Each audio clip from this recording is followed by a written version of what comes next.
Good morning, everybody. What's happening? What's going on? In today's episode of Done is Better Than Perfect, I figured we haven't done a Q&A in a while. It's actually the morning of when I'm posting this video. I trimmed up the stash a little bit, and I think it looks much better than having those long stuff off the sides. So, as of right now, I'm gonna keep it, at least for the week. But we're gonna start a Q&A. I'm just gonna skate around the neighborhood for a minute.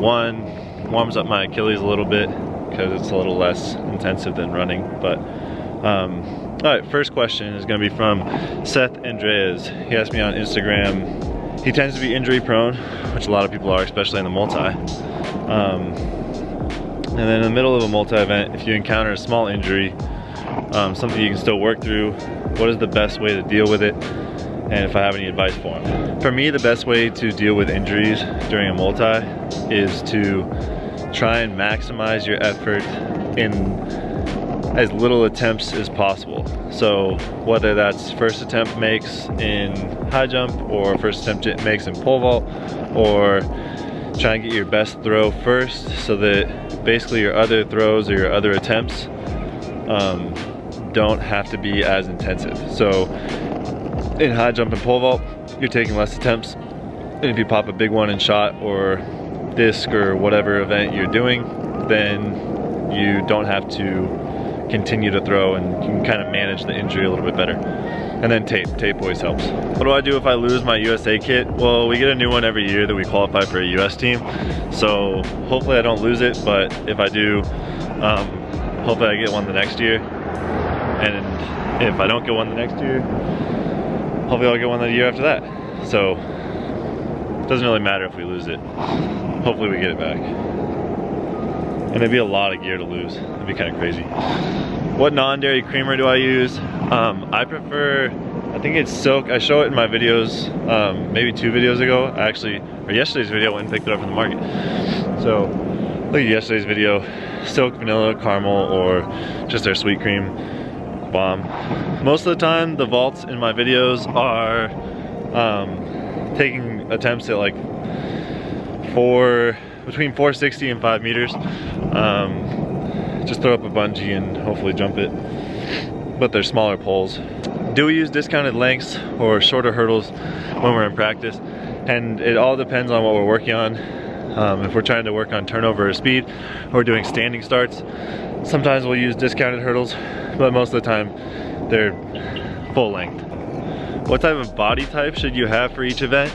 And I think that is completely, I think that there's a variety of body types. I think that there's pretty much, you can be any size and do any event. The world record in the javelin is held by a guy that's like 5'6" or 5'7". The discus throwers are huge. The shot putters are all big. But even there, you're ranging in size. You look at like Sam Krauser or Ryan Krauser, and he's like 6'8" or something like that. And then you look at Joe Kovacs, and he's barely 6 feet. You look at sprinters, you have a guy like Usain Bolt, who's 6'4", and then you have a guy like Christian Coleman, who's not even 6 feet. Then you look at, on the women's side, you have massive shot putters, and then you have Maggie Ewan, who's a shorter, smaller shot putter, but just super strong.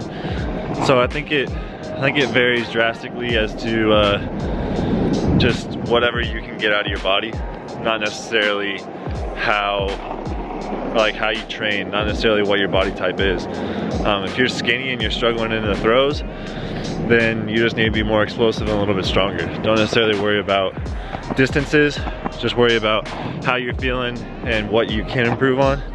If you're having trouble gaining muscle, then that's probably dietary or maybe a different style of workout, but that's not for me to tell you, that's for your coach to tell you.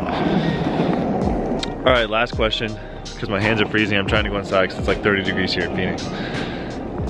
What are some good events to do as a high schooler that will then translate into decathlon either throughout high school or in college?